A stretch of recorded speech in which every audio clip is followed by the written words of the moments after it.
was hired by Michael Jackson and his attorneys to make a video tour of Neverland Ranch to be used at the trial. It was quite easy. I was given as much time as I wanted. I was told I could go wherever I wanted. I had the staff at my command to help bring me here or there or move things around. But I did go in Michael's personal bedroom, his bathroom, his changing area, closets area, and the dining room, kitchen. Essentially, I had unprecedented access to Neverland. I didn't see any signs of them trying to stage it one way or the other. The only thing I saw their concern was that things were clean. If anything was dirty, they would clean it. Did you ever see Michael take drugs or pills? No, I didn't at all. When I saw him, he seemed frail, but he also seemed very alert and normal, very unassuming. Did you see him exhibit any sort of erratic behavior? Not at all. What surprised you the most about Neverland and Michael's home?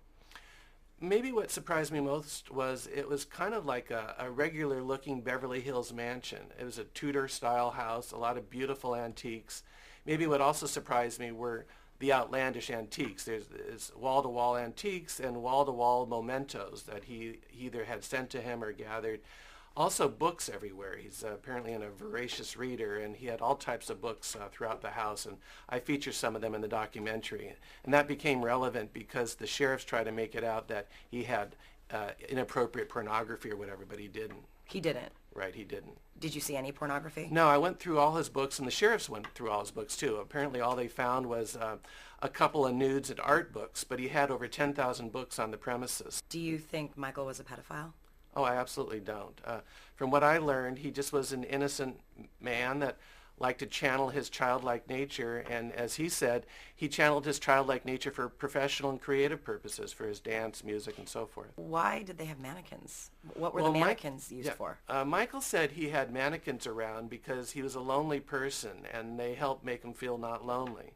And so he had a baby doll collection, as he called it. He had one room with just baby dolls, which you can see in my documentary, and then mannequins throughout his bedroom area, and then throughout the house, and then also outside throughout the grounds there are statues and mannequins. He had a situation where he couldn't go out in public without being mobbed, and that wasn't comfortable for him, although he lived off his fans, and he was most comfortable when he was on stage. And he even said that he likes to sleep with the lights on and kind of feel like he's on stage. Michael's bedroom area is fascinating. It's kind of one wing of the house at the very end of the house, and there's a downstairs area with pinball machines and all types of games and TVs and memorabilia, and it's his bathroom area and closets downstairs, and then upstairs is his bedroom, which is really a rather small room. You could see in the sheriff's footage that that there was a crib right next to his bed, which I believe Blanket stayed in. I remember hearing him say that his own kids often stayed in his bedroom.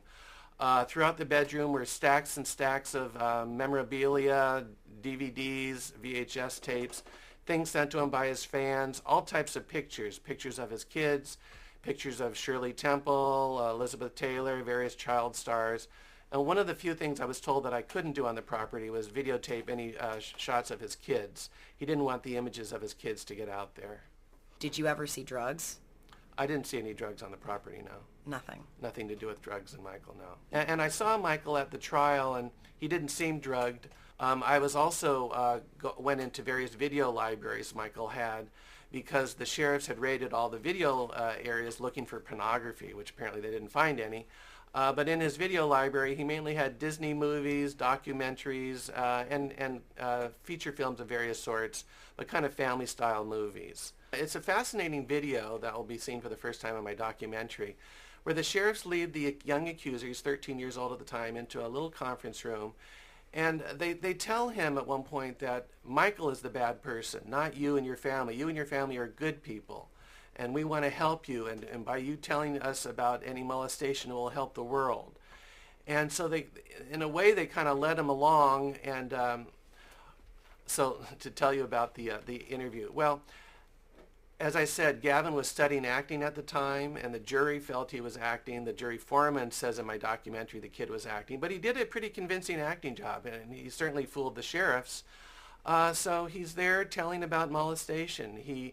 The sheriffs say, well, what happened? And then the accuser kind of gets very quiet, and he say, well, he molested me. And then the sheriffs pull it out of him, and he says, well, Michael touched my private area. And then he said, well, tell us more, tell us more. He said, well, he put his hands inside my pants. But this was all a made-up story, and the sheriffs were just kind of eating it up. And according to Tom Messerow and others, the sheriffs hadn't done their research to know that this kid and his family had already scammed others, and this is what they were doing now to Michael. Michael really showed bad judgment in that first settlement because it made him look like he's admitting he's a pedophile. But in effect, he just had bad judgment, convincing him that he had to settle so he could move on with his projects. So he could move on, and it was bad advice. Yeah.